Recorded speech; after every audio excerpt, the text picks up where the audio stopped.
السلام علیکم ورحمۃ اللہ وبرکاتہ۔ الحمد للہ رب العالمین والصلاة والسلام علی رسولہ الکریم وعلی آلہ وصحبہ ومن سار علی نہجہ الی یوم الدین وسلم تسلیما کثیرا، اما بعد۔ آج ہمارا درس دورہ علوم شرعیہ کا فقہ الصلاۃ میں ہمارا جو موضوع چل رہا تھا نماز کے مسائل کے بارے میں، تو اس میں انشاءاللہ ہوگا۔ سابقہ درس میں ہم نے سجدہ سہو کے مسائل تفصیل لیے تھے، اور آج کے درس میں اللہ کے فضل توفیق سے قضاء نمازوں کے مسائل اور اس کے بعد نماز جمعہ کے مسائل کا بیان کیا جائے گا۔ ہمارے پاس مسئلہ نمبر 206 میں کہ قضاء نماز کب اور کیسے ادا کریں۔ سب سے پہلے یہ کہ نماز کب قضا ہوتی ہے، نماز کے قضا ہونے کا معنی کیا ہے، اور اس کے لیے ہمیں تھوڑا سا اپنے آپ کو پیچھے لے جانا پڑے گا کہ جہاں ہم نے نمازوں کے اوقات کو تفصیلاً بیان کیا تھا کہ نماز کا وقت کب شروع ہوتا ہے اور کب ختم ہوتا ہے۔ تو نماز کا وقت جب ختم ہو جاتا ہے تو اس کے بعد پڑھی جانے والی نماز جو ہے وہ نماز قضا ہے، اور جب تک نماز کا وقت باقی ہے تو اس وقت میں اگر نماز ادا کر لی جاتی ہے تو وہ قضا نہیں ہوتی بلکہ ادا ہوتی ہے۔ اس کی دلیل کیا ہے؟ رسول کریم صلی اللہ علیہ وسلم کا فرمان ہے، من ادرک رکعۃ من العصر قبل ان تغرب الشمس فقد ادرک الصلاۃ، کہ جس آدمی نے عصر کی ایک رکعت بھی سورج غروب ہونے سے پہلے پا لی، اس نے نماز کو ادا کر لیا، یعنی اس کی نماز قضا نہیں ہوئی۔ اور ایک رکعت پانے کا معنی کہ آدمی کسی وجہ سے عصر کی نماز پہلے وقت میں نہ پڑھ سکا، اور کسی مجبوری کی وجہ سے اس کو نماز کو لیٹ کرنا پڑا، حتیٰ کہ سورج غروب ہونے کے بالکل قریب تھا، تو اس وقت اس نے عصر کی نماز شروع کی تو سورج غروب ہونے سے پہلے اس کی ایک رکعت ہو جاتی ہے، اور باقی تینوں رکعتیں وہ سورج غروب ہونے کے دوران پڑھ رہا ہے۔ تو آپ صلی اللہ علیہ وسلم کا فرمان کیا ہے کہ جس نے سورج غروب ہونے سے پہلے ایک رکعت بھی ادا کر لی، اس کی نماز وقت پر ادا ہوگی، قضا نہیں ہوئی۔ اور ایسے ہی نبی کریم صلی اللہ علیہ وسلم نے فجر کی نماز کے حوالے سے فرمایا کہ جس نے سورج طلوع ہونے سے پہلے ایک رکعت بھی، یعنی ایک سجدہ، یعنی سجدے سے مراد ایک رکعت پڑھ لی تو اس کی بھی نماز ادا ہو گئی۔ اس سے معلوم کیا ہوا کہ نمازوں کے اوقات جو جبرائیل علیہ السلام نے آپ کو بیان فرمائے تھے، تو اگر کوئی آدمی اس وقت کے ختم ہونے سے پہلے نماز کو شروع کر دیتا ہے، چاہے وہ مکمل نماز نہیں بھی پڑھ پاتا کسی وجہ سے، یعنی اتنا لیٹ ہو گیا،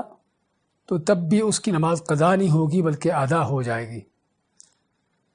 اور اگر نماز کا وقت ختم ہو گیا تو اس کے بعد اگر وہ نماز پڑھتا ہے تو وہ نماز ہے جو قضا ہے۔ تو یہ ہے نمازوں کے قضا کے حوالے سے نماز کب قضا ہوتی ہے۔ تو قضا نمازوں کو کیسے اور کب ادا کیا جائے اس کے بارے میں سیدنا انس بن مالک رضی اللہ تعالیٰ عنہ فرماتے ہیں کہ رسول اکرم صلی اللہ علیہ وسلم نے فرمایا، من نسی صلاة فلیصلی اذا ذکرها لا کفارۃ لها الا ذلک، کہ جس کی جو نماز پڑھنا بھول گیا اس کو جب یاد آئے فوراً نماز کو پڑھ لے، اس کا کفارہ یہی ہے۔ اور دوسری روایت میں ہے، من نام عن صلاة او نسیہا، کہ جو آدمی نماز سے سوئے رہ جائے یا نماز پڑھنا بھول جائے، تو جیسے ہی اس کو یاد آئے یا مقصد اس میں جیسے ہی جاگے وہ سو کر اٹھے فوراً نماز کو پڑھ لے۔ تو یہ ہے کہ نماز اگر قضا ہو جائے، بھول جائے آدمی نماز پڑھنا کسی مصروفیت کی وجہ سے، یا سویا ہوا تھا اور وہ نماز ٹائم پر نہ پڑھ سکا، اس کی آنکھ نہ کھل سکی حتیٰ کہ نماز کا وقت نکل گیا، تو اس وقت جیسے ہی اس کی آنکھ کھلے گی اس کو فوراً حکم ہے کہ اس کو قضا کرے، اس کو نماز کو پڑھے۔ 207 نمبر مسئلہ میں کہ قضا نمازیں ترتیب سے ادا کرنا چاہیے۔ اگر آپ کی ایک سے زیادہ نمازیں قضا ہوئی ہیں، 2 یا 3 نمازیں ایک دن کی نمازیں ہیں یا جس طرح بھی، تو اس کے بارے میں کیا سنت ہے کہ ان نمازوں کو اسی ترتیب سے ادا کیا جائے جو ان نمازوں کی ترتیب ہے۔ دلیل کیا ہے؟ سیدنا جابر ابن عبداللہ رضی اللہ تعالیٰ روایت کرتے ہیں کہ غزوہ خندق کے دن عمر فاروق رضی اللہ تعالیٰ عنہ سورج غروب ہونے کے بعد قریش کو، کافروں کو کوستے ہوئے اللہ کے نبی صلی اللہ علیہ وسلم کے پاس آئے اور آ کے عرض کیا کہ ان لوگوں نے میری نماز کو، یعنی ہماری نماز کو جو ہے لیٹ کر دیا، اور روایت کے الفاظ ہیں کہ اللہ تعالیٰ ان کی قبروں کو آگ سے بھرے کہ انہوں نے ہماری عصر کی نماز کو لیٹ کر دیا۔ تو آپ کہ میں نے بھی عصر کی نماز سورج غروب ہونے کے بعد ادا کی ہے۔ تو اس میں جابر فرماتے ہیں کہ آپ نے پہلے عصر کی نماز پڑھی، پھر مغرب کی نماز پڑھی، اور یہ صحیح بخاری کی روایت ہے۔ اور بعض روایات میں یہ بھی ہے کہ حتیٰ کہ ظہر کی نماز بھی آپ نہ پڑھ سکے تھے، حتیٰ کہ ظہر، عصر اور مغرب تینوں نمازوں کو آپ نے ترتیب سے پڑھا۔ حالانکہ مغرب کی نماز کا وقت تھا، لیکن آپ نے پہلے عصر کی، جس طرح بخاری کی روایت ہے، اور بعض دوسری روایتوں میں پہلے ظہر عصر کی پڑھی، اس کے بعد مغرب کی پڑھی۔ تو جس سے معلوم کیا ہوتا ہے کہ نمازوں کو جب قضا کیا جاتا ہے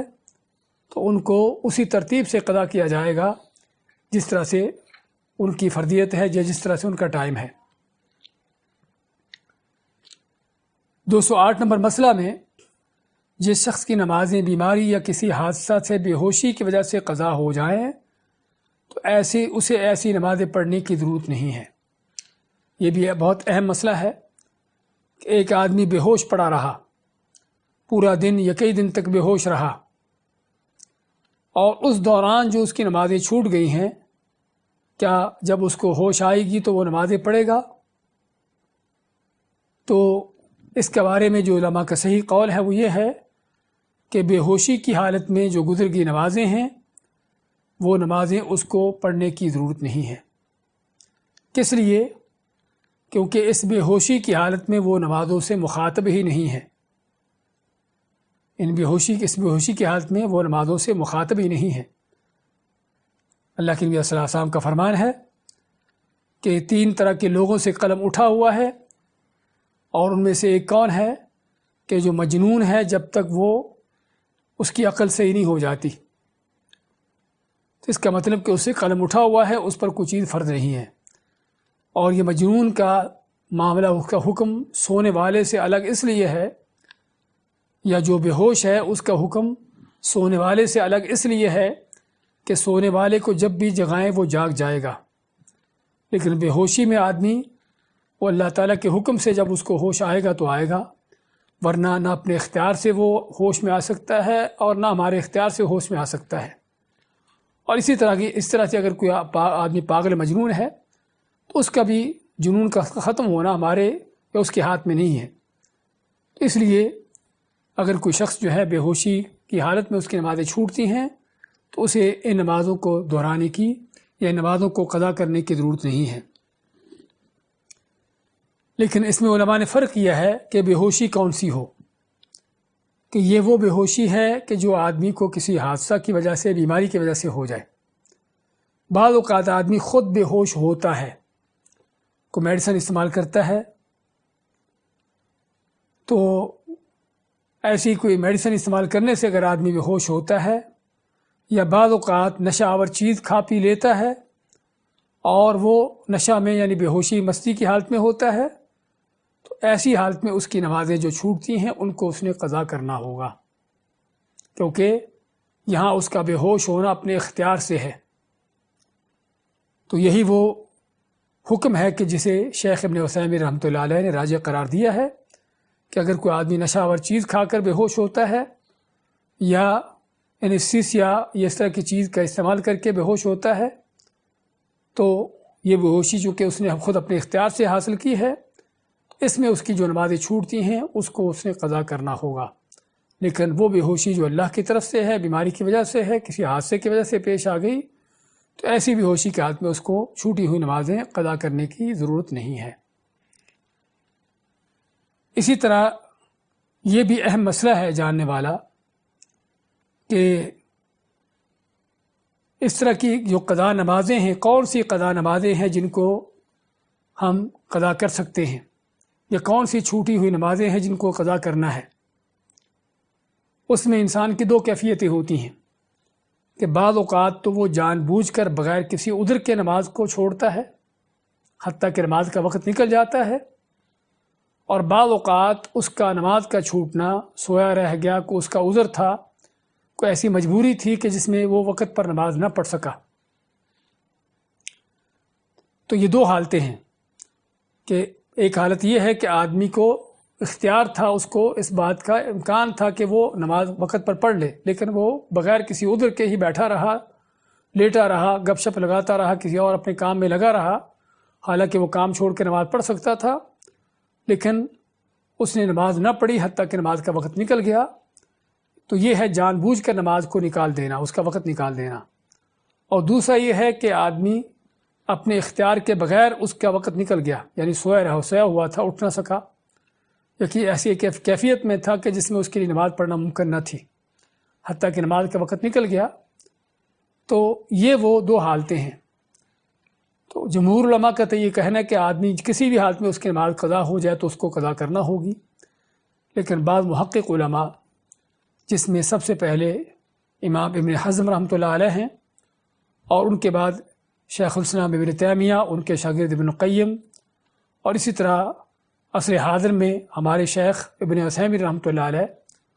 ان کی جو ترجیح ہے اس مسئلے پر وہ کیا ہے، کہتے ہیں کہ صرف وہ نمازیں قضا ہیں جن کے قضا کرنا ہے جو آدمی نے عذر سے چھوٹی ہیں، جو کسی عذر کی وجہ سے چھوٹ گئی ہیں، ان نمازوں کو قضا کیا جائے گا۔ لیکن وہ نمازیں جو آدمی نے جان بوجھ کر بغیر کسی عذر کے چھوڑی ہیں، ان نمازوں کو قضا نہیں کیا جائے گا۔ دلیل کیا ہے؟ ان کی دلیل وہی حدیث جو ابھی ہم نے پڑھی ہے، اللہ کے نبی صلی اللہ علیہ وسلم کا فرمان کہ من نام عن صلاۃ او نسیھا فلیصلیھا اذا ذکرھا، کہ جو آدمی نماز سے سویا رہ گیا یا اس کو پڑھنا بھول گیا تو جب اس کو یاد آئے یا سو کر اٹھے، یعنی کہ اس وقت وہ نماز پڑھ لے۔ تو آپ نے یہاں پر اس بات کا بیان کیا ہے کہ وہ نماز سے سویا رہ گیا یا پڑھنا بھول گیا، یعنی اس کی نماز جو چھوٹی ہے اپنے اختیار سے نہیں چھوٹی، اس نے جان بوجھ کر نہیں چھوڑی، بلکہ اس کی چھوٹی ہے بغیر اس کے اختیار کے۔ تو یہ وہ نماز ہے جو قضا کرنے کا حکم ہے۔ لیکن جو نماز اس نے جان بوجھ کر چھوڑی ہے، پتہ بھی ہے کہ نماز کا وقت ہو چکا ہے، اذان سن لی ہے فرض کرو، اور بیٹھا ہوا ہے فارغ، کوئی عذر بھی نہیں ہے، مجبوری بھی نہیں ہے کہ نماز نہ پڑھے، چاہے وہ فارغ بیٹھا ہو، کوئی میچ دیکھ رہا ہو، فلم دیکھ رہا ہو، گپ شپ لگا رہا ہو، اور کسی اس طرح کے فالتو قسم کے کاموں میں لگا ہو، یا کوئی حتیٰ کہ جائز کام بھی کیوں نہ ہو، لیکن اپنے کام کو چھوڑ کر نماز پڑھ سکتا تھا، لیکن اسے نہیں چھوڑ کر نماز پڑھی اور حتیٰ کہ نماز کا وقت نکل گیا، تو یہ جس نے جان بوجھ کر نماز چھوڑی ہے اس کے لیے قضا کا حکم نہیں ہے۔ اس لیے کیونکہ اللہ کے نبی صلی اللہ علیہ وسلم نے ان کو قضا کرنے کا حکم دیا ہے کہ جن کی عذر کی وجہ سے نماز چھوٹی ہے۔ ایک چیز۔ دوسری چیز کہ اللہ تعالیٰ نے نمازوں کے اوقات مقرر کیے ہیں، اور جب آدمی اس مقررہ وقت میں نماز پڑھتا ہے تو تبھی وہ نماز قبول ہوتی ہے۔ جو بلا عذر، بغیر کسی عذر مجبوری کے نماز کا وقت نکال دیتا ہے اور اس کے بعد پڑھتا ہے، اس کی وہ نماز اللہ کے حکم کے مطابق نہیں ہے۔ اس لیے نبی اکرم صلی اللہ علیہ وسلم کا فرمان ہے کہ من عمل عملا لیس علیہ امرنا فہو رد، کہ جس شخص نے کوئی ایسا عمل کیا کہ جو عمل ہمارے طریقے پر ہے، ہم کو حکم پر نہیں ہے، مردود ہے۔ اور شیخ ابن باز رحمۃ اللہ علیہ سے پوچھا گیا کہ کوئی شخص ہے وہ فجر کا الارم ہی اپنی ڈیوٹی کے ٹائم پر لگاتا ہے، یعنی اپنی ڈیوٹی کے ٹائم اٹھتا ہے، اٹھ کر وضو کر کے نماز پڑھ کے ڈیوٹی کو چلا جاتا ہے سورج نکلنے کے بعد، اور اس کی ڈیلی کا یہی معمول ہے، یعنی کہ بائی چانس کبھی اس سے ایسا ہو گیا، بلکہ ڈیلی کا اس کا یہ معمول ہے۔ تو شیخ ابن باز رحمۃ اللہ علیہ نے کہا کہ وہ آدمی کافر ہے، کیونکہ وہ بلا عذر جان بوجھ کر نماز کو اپنے وقت سے نکال رہا ہے اور اس ڈیوٹی کے وقت بجاتے ہوئے اس کی نماز پڑھنا قابل قبول نہیں ہے۔ اس لیے کیونکہ اس نے اللہ کے دیے ہوئے حکم کے مطابق نماز نہیں پڑھی، اور جو نماز اللہ کے حکم کے مطابق نہیں ہے وہ نماز اللہ کے ہاں قابل قبول نہیں ہے۔ تو یہ بڑا اہم مسئلہ ہے جسے ہمیں خود بھی سمجھنے کی، لوگوں کو بتانے کی ضرورت ہے، کیونکہ بہت سے لوگ اس طرح کی بعض گمراہیوں کا شکار ہیں کہ نماز کو وقت سے نکال دیتے ہیں بغیر عذر کے، اس کے بعد جب چاہے جب دل میں آیا اس کو اٹھ کے پڑھ لیا، تو ایسے نمازیں قبول نہیں ہوتی۔ اور پھر اسی ضمن مسئلہ آتا ہے قضاء عمری کا۔ ہمارے ہاں بعض لوگ کیا کرتے ہیں، خصوصاً رمضان کے آخری جمعہ کے نماز کے بعد جو ہے وہ کچھ رکعتیں پڑھ کے قضاء عمری کے طور پر وہ رکعتیں پڑھتے ہیں، اور ان کے ملا ان کو شاید ایک حدیث سناتے ہوں۔ حدیث کے الفاظ کیا ہیں، اور میں اللہ کے نبی صلی اللہ علیہ وسلم کی طرف منسوب نہیں کر رہا کیونکہ اللہ کے نبی سے ثابت نہیں ہے۔ اس میں یہ آتا ہے کہ من فاتتہ صلاۃ ولم یصلیھا فلہ ان یقیم بین آخر الجمعہ من رمضان ویصلی 4 رکعات۔ حدیث کے الفاظ ہیں کہ من فاتتہ صلاۃ ولم یحصیھا، کہ جس کی نمازیں چھوٹ جائیں اور پتہ نہ ہو کہ کتنی نمازیں ہیں، یعنی سال ہا سال کی نمازیں ہیں، جس کو قضاء عمری کا نام دیا جاتا ہے۔ تو اس میں ہے کہ وہ جب رمضان کا آخری جمعہ ہو تو اس کے جمعے کے بعد 4 رکعتیں پڑھ لے اور استغفار کرے۔ تو یہ حدیث جو ہے سخت ضعیف حدیث ہے، بلکہ ضعیف ہی نہیں، ابن باز رحمۃ اللہ علیہ فرماتے ہیں کہ اس حدیث کا کوئی اصل ہی نہیں، بے بنیاد حدیث ہے۔ بے بنیاد حدیث ہونے کا معنی کہ کسی کا گھڑا ہوا جھوٹ ہے۔ اسی لیے میں نے اللہ کے نبی صلی اللہ علیہ وسلم کا نام نہیں لیا یہاں پر اس کو ذکر کرتے ہوئے، کیونکہ ایسے جھوٹ کو اللہ کی طرف، نبی کی طرف منسوب کرنا ہی حرام ہے۔ تو یہ جھوٹ گھڑا ہوا ملا بعض اوقات لوگوں کو سنا کر گمراہ کرتے ہیں قضاء عمری کے لیے۔ تو قضاء عمری کا کوئی تصور نہیں اسلام کے اندر، اور نہ ہی اللہ کے نبی صلی اللہ علیہ وسلم نے اس کا حکم دیا ہے، نہ صحابہ اکرام نے کوئی ایسا عمل کیا ہے، اور نہ تابعین ائمہ اکرام سے کوئی ایسی چیز ملتی ہے۔ تو چنانچہ جو آدمی جان بوجھ کر نمازوں کو چھوڑے رکھتا ہے، وہ قرآن و سنت کی نظر میں، جس طرح کہ ابن باز رحمۃ اللہ علیہ اسی حدیث کے آگے تفصیل کرتے ہیں آگے چل کر، کہ جس نے جان بوجھ کر نمازیں نہیں پڑھی وہ ویسے ہی کافر ہے۔ جو جان بوجھ کر نمازیں چھوڑ رہا ہے، نماز نہیں پڑھ رہا، وہ ویسے ہی دین سے خارج ہے، کافر ہے۔ تو اس کے لیے جس چیز کی ضرورت ہے، توبہ طائب ہونے کی ضرورت ہے، اور اگر سچے دل سے توبہ طائب ہو جاتا ہے تو اللہ کے نبی صلی اللہ علیہ وسلم کا فرمان ہے التوبۃ تجب ما قبلھا، کہ توبہ جو ہے انسان کے سابقہ گناہوں کو، اگر آدمی سچے دل سے توبہ طائب ہو جاتا ہے اور مستقبل میں نماز کی پابندی کا اللہ کے ساتھ عہد کر لیتا ہے اور پابند ہو جاتا ہے، تو اللہ تعالیٰ اس کے سابقہ گناہوں کو مٹاتے ہوئے اس کی یہ چھوڑی ہوئی نمازیں جو ہیں ان کا بھی گناہ مٹا دیتا ہے۔ اور اس کی مزید وجہ یہ بھی ہے کہ جس نے جان بوجھ کر نمازیں چھوڑی ہیں اس نے کفر کا ارتکاب کیا ہے، اور کفر کا ارتکاب ایسی چیز ہے کہ جس کے توبہ چاہیے۔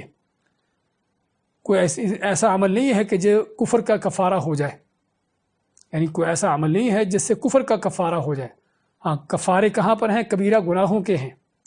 کفر کا کفارہ کوئی نہیں۔ کفر کا کفارہ جو ہے توبہ ہے، ایمان لانا ہے۔ تو اس لیے ہمارے ہاں قضاء عمری کا جو فلسفہ پڑھایا سکھایا جاتا ہے اس کی کوئی حقیقت نہیں ہے۔ چنانچہ اگر کسی کو چھوٹی ہوئی نمازیں معلوم شدہ ہوں کتنی نمازیں ہیں تو ان کی تعداد کے لحاظ سے پڑھ لے، فرض کرو 2 دن کی ہیں، 4 دن کی ہیں، 20 نمازیں ہیں، 30 نمازیں ہیں، جو بھی ہیں، اور یہ بھی کہ ان کو جیسے ہی اس کو موقع ملے فوراً پڑھے۔ ہمارے ہاں ایک غلط فہمی یہ بھی لوگوں کو سکھائی جاتی ہے کہ ہر نماز کے ساتھ ایک نماز پڑھ لو، یا اگر آج کی چھوٹی نماز ہے، فرض کرو آج کی ظہر کی نماز چھوٹ گئی ہے، اگلے دن اس کو ظہر کی نماز کے ساتھ پڑھو، تو یہ غلط چیز ہے۔ ایسا کہنا صحیح نہیں ہے، بلکہ اللہ کے نبی صلی اللہ علیہ وسلم کی حدیث ہم نے جو پڑھی ہے اس کا تقاضا یہ ہے کہ چھوٹی ہوئی نماز کو فوراً پڑھا جائے، جیسے ہی آدمی کو موقع ملے، جیسے یاد آئے، جیسے سو کر اٹھے، فوراً اس کو پڑھے بغیر تاخیر کیے، نہ کہ اگلے دن تک اور نہ اگلی نماز تک اس کا انتظار کرے، بلکہ فوری طور پر اس کو پڑھنا چاہیے۔ اور اگر چھوٹی ہوئی نمازوں کا اندازہ نہیں کتنی ہے تو پھر علماء فرماتے ہیں کہ آدمی کو نمازیں پڑھنا چاہیے، اس قدر پڑھ لے کہ حتیٰ کہ اس کو غالب امکان یہی ہو جائے کہ میں نے جتنی نمازیں چھوٹی تھیں اتنی ادا کر لی ہیں۔ اور جس طرح عرض کیا ہے کہ اس کو بھی یہ نہیں کہ کسی خاص اوقات میں جب بھی موقع ملے اس کو فوری طور پر پڑھے۔ اگر زیادہ نمازیں ہیں، فرض کو کئی دن کی ہیں، تو کئی دن کی نمازیں ایک وقت میں بعض اوقات پڑھنا ممکن نہیں ہوتا، مشکل ہوتا ہے، تو آدمی جتنی پڑھ سکتا ہے پڑھ لے، اس کے بعد تھوڑا آرام کر کے پھر باقی کو مکمل کر لے، لیکن کوشش کرے کہ جتنی جلدی ہو سکے ان کو مکمل کرنے کی کوشش کی جائے، کیونکہ اس کے سر پر فریضہ ہے، اگر ادا نہیں کرتا تو اللہ کے ہاں وہ مجرم اور گناہ گار ہے۔ تو اس مسئلے کو بھی ہمیں اپنے سامنے رکھنا چاہیے۔ اور یہ بھی ہے کہ اگر آپ کی زیادہ نمازیں چھوٹی ہیں تو پھر آپ صرف فرائض پڑھنے پر ہی اکتفا کر سکتے ہیں۔ یعنی فرض کرو ایک دن کی یا 2 دن کی نمازیں چھوٹی ہیں، اب ان کو آپ نے ابھی قضا کرنا ہے،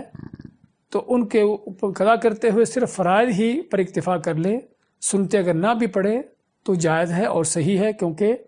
صحابہ کرام سے یا نبی کریم صلی اللہ علیہ وسلم سے جب آپ نے نمازیں قضا کی ہیں جنگ خندق کے موقع پر، تو آپ نے اگر ظہر کی نماز کی روایت بھی لیتے ہیں تو آپ نے صرف ظہر کے 4 فرض پڑھے، اور عصر کے تو فرضی 4 ہیں، اس کے پہلے سنتے غیر موقعہ ہیں، تو آپ نے ظہر کی سنتے نہیں پڑھی۔ اس سے علماء نے اخذ کیا ہے کہ اگر کئی نمازیں ہیں جو آپ پڑھ رہے ہیں تو اس میں آپ فرائض پر اکتفا کر لیں تو وہ بھی کافی ہے، لیکن اگر نمازیں تھوڑی ہیں، 1 یا 2 نمازیں ہیں، تو پھر نبی اکرم صلی اللہ علیہ وسلم کی سنت ہے کہ اگر آپ کی نماز کو اس طرح کی رہ جاتی تو آپ پھر اس کو قضا کرتے ہوئے سنتے بھی ادا کرتے، پہلے بھی بعد کی بھی، اور فرائض بھی جس طرح ہے اس طرح ان کو پڑھتے۔ اور علماء کے ہاں ایک قاعدہ کلیہ ہے نمازوں کی قضا کے حوالے سے، وہ کیا ہے؟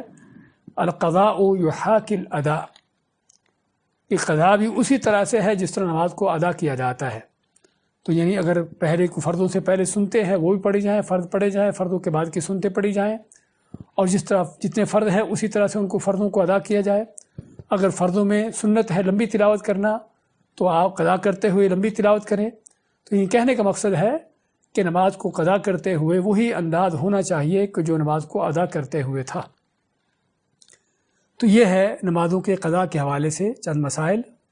اس کے بعد ہمارے پاس اگلا مسئلہ ہے یا اگلا باب ہے ہمارے پاس نماز جمعہ کے مسائل۔ پہلی بات تو جمعہ کے دن کے حوالے سے کہ جمعہ کی فضیلت کیا ہے۔ ہمارے پاس 2 موضوع ہے یعنی کہ اس باب میں، اس چیپٹر میں، ایک بذات خود جمعہ کے دن کی فضیلت اور اس کی اہمیت، اس کے آداب، اور دوسرا موضوع ہے کہ نماز جمعہ جو ہے اس کا طریقہ کار، اس کے آداب، اس کے مسائل۔ تو یہ 2 مسئلے ہمارے پاس۔ مسئلہ نمبر 210 میں ہے جمعہ کے دن کی فضیلت اور آداب، جمعہ کے دن کی۔ اس کے بارے میں کئی ایک احادیث ہیں کہ جمعہ کے دن کے کیا کیا آداب ہیں، اس کی کیا کیا فضیلتیں ہیں۔ تو اس کی فضیلت کے حوالے سے ابو ہریرہ رضی اللہ تعالیٰ عنہ کی روایت ہے کہ نبی اکرم صلی اللہ علیہ وسلم نے فرمایا کہ نحن الآخرون السابقون یوم القیامہ، کہ اگرچہ ہم زمانے کے اعتبار سے آخر میں آنے والے ہیں، لیکن قیامت میں سب سے پہل اور سبقت لے جانے والے ہیں، یعنی سب سے پہلے جنت پہ جانے والے ہیں۔ اوتوا الکتاب من قبلنا واوتیناہ من بعدہم، کہ ہم سے پہلے یہود و نصارہ کو ہم سے پہلے سے کتاب دی گئی اور ہمیں ان کے بعد دی گئی۔ فہذا اليوم الذی اختلفوا فیہ فہدانا اللہ بہ فیہ، اس حدیث کا مختصر یہ ہے کہ لوگوں کا جمعے کے دن کے بارے میں اختلاف ہوا، یہودیوں نے اس دن کو نہ اپنایا، عیسائیوں نے جمعے کے دن کو نہ اپنایا، اللہ نے ان کو اس دن سے محروم رکھا، اور ہم اہل اسلام کو اللہ نے اس جمعے کے دن کی ہدایت دے دی، اس میں عبادت کرنے کی ہم کو توفیق دے دی۔ تو اس سے پتہ چلتا ہے کہ جمعے کے دن کی فضیلت کیا ہے۔ اور اسی طرح صحیح مسلم کی حدیث میں ہے کہ نبی صلی اللہ علیہ وسلم نے فرمایا کہ خیر یوم طلعت علیہ الشمس یوم الجمعہ، کہ سب سے بہترین دن جس میں سورج طلوع ہوتا ہو وہ جمعے کا دن ہے۔ یعنی ہفتہ کے سارے دنوں کے اندر سب سے بہتر دن کون سا ہے؟ جمعے کا دن ہے جس میں سورج طلوع ہوتا ہے۔ فیہ خلق آدم وفیہ ادخل الجنہ وفیہ اخرج منہا، کہ اس جمعے کی اہمیت اللہ کے ہاں کیا ہے کہ اسی دن میں اللہ نے آدم علیہ السلام کو پیدا کیا تھا اور اسی دن میں ان کو جنت میں داخل کیا تھا، اور جب اللہ کی نافرمانی کی انہوں نے جنت میں تو اللہ نے اسی جمعہ کے دن ہی ان کو جنت سے نکالا تھا۔ اور بھی بعض روایتیں آتی ہیں جمعہ کے دن کی فضیلت کے حوالے سے، لیکن جو صحیح مسلم کی یا صحیح ترین روایتیں ہیں وہ یہ ہیں۔ تو جمعہ کے دن کے پھر مسنون اعمال کیا ہیں؟ جمعہ کے دن کے مسنون اعمال، اس میں جمعہ کے دن رسول کریم صلی اللہ علیہ وسلم پر کثرت سے درود و سلام بھیجنا چاہیے۔ آپ کا فرمان ہے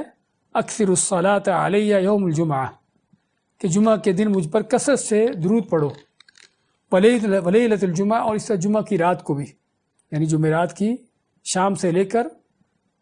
اور جمعے کی شام تک یہ پورا جمعے کا دن ہے۔ آپ ماتے کہ جمعہ کی دن اور رات میں مجھ پر کثرت سے درود پڑھو، فمن صلی علیہ صلاۃ صلی اللہ علیہ عشرہ، کہ جو مجھ پر ایک مرتبہ درود بھیجتا ہے اللہ اس پر 10 رحمتیں نازل فرماتا ہے۔ تو اس لیے جمعے کے دن کے مسنون اعمال میں سے ایک بڑا اہم ترین اور عظیم ترین عمل جو ہے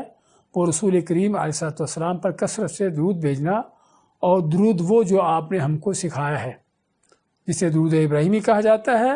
یا اس کے معنی میں جو درود آتے ہیں کہ جو اللہ کے نبی صلی اللہ علیہ وسلم صحابہ کرام سے وارد ہیں، ان کو چھوڑ کر من گھڑ درودوں کی طرف نہ جائیں جو لوگوں کے گھڑے بنائے ہوئے ہیں، کہ جن کا مقصد ہی لوگوں کو دین سے ہٹا کر اللہ کے نبی کی سنت سے پھیر کر بدعات پر چلانا ہے۔ تو آپ کے اوپر کثرت سے درود پڑھیے، اٹھتے بیٹھتے چلتے پھرتے، دن ہو رات ہو۔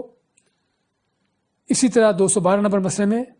کہ جمعہ کے دن ساعت اجابت ہے، یعنی دعا کی قبولیت کی گھڑی ہے۔ جمعہ کے دن میں ایسا وقت ہے ایک جس میں دعا قبول ہوتی ہے، جس کے بارے میں آپ کا فرمان ہے فی الجمعۃ ساعۃ لا یوافقها عبد مسلم قائم یصلی فسأل اللہ خیرا الا اعطاہ۔ آپ مانتے ہیں کہ جمعہ کے دن ایک ایسا وقت گھڑی ہے کہ جب بھی کوئی مسلمان اس وقت کھڑا نماز پڑھ رہا ہوتا ہے